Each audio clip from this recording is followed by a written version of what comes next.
Michelle Obama's rolling out her new memoir titled Becoming, with exactly the sort of fanfare we've come to expect from the Obama's 13-city book tour and touchy-feeling arena interviews by celebrity moderators. Today, the former First Lady gave a pre-launch sit-down with GMA's Robin Roberts.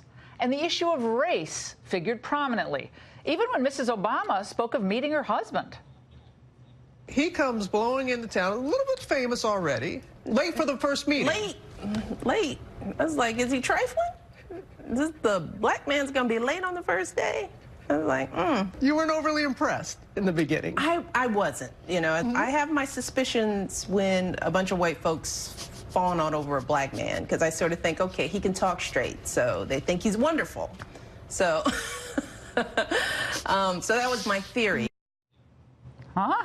Stereotyping much? Well, for all of her beauty, her glamour, her obvious accomplishments, the former First Lady just can't get past race. It's like a loop that almost seems to play in her head, one that surfaces repeatedly in her public comments. What do you wish you could tell your pre-White House self? Whew. You know, the hard parts were the things that I expected. That it was going to be hard, you know. So much of this country lives in isolation, and we just don't know each other. And so there were people who didn't know what a black woman was and sounded like. And so I knew that was going to be a challenge, that I'd have to earn my grace. Wait. Americans didn't know what a black woman was and sounded like? Well, what America is that? Long before anyone had ever heard of Barack or Michelle Obama, America had already made enormous progress vis-a-vis race. Think about it. Some of the biggest names in business, medicine, the law, entertainment, sports, and media are African American. But of course, this isn't the first time we heard Mrs. Obama share her feelings about America. Remember this comment she made after her husband won the nomination in 2008. And let me tell you something. For the first time in my adult life, I am proud of my country, because it feels like hope is finally making a comeback. Well, it was before she won the nomination, but you get the point. Again, until the Obamas showed up, America was in sad shape racially. At least we led to believe that. Well, contrary to her well-cultivated public image, Michelle Obama, from her earliest years at Princeton, was extremely political. Well, that's fine, no big deal. And she grew up in a middle-class Chicago household. Across the street, I usually meet my friend Terry Johnson right in front of that garage. This is my block. 3 generations of Robinsons lived here on Euclid Avenue, a home owned by Michelle's great-aunt Robbie and Uncle Terry. Well, she was the daughter of a Democrat ward boss, and she worked her way up to the Ivy League. Laudable, no doubt. But contrast the gauzy media coverage of Michelle's personal story with the way another black female brainiac had been treated over the years. Conservative scholar Condoleezza Rice. Now, Rice grew up in far worse conditions in the segregated South. She would earn degrees from the University of Denver, Notre Dame, and a fellowship at Stanford University, where she eventually became a professor and a provost.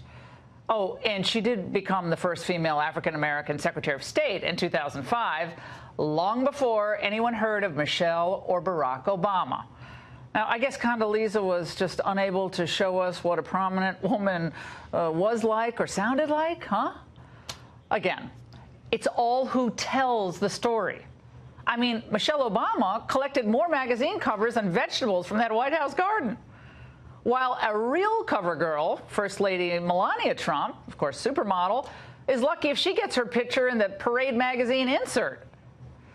This Michelle Obama book launch, when you really think about it, is just one more example of someone cashing in for trashing Donald Trump. And also, of course, it helped set the table for 2020.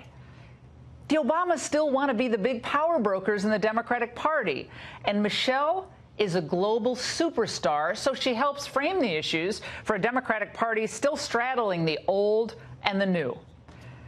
In the aftermath of the election, Hillary Clinton tried to explain, remember, why 52% of white women voted for Donald Trump. A sort of ongoing pressure to vote the way that your husband, your boss, your son, whoever believes you should.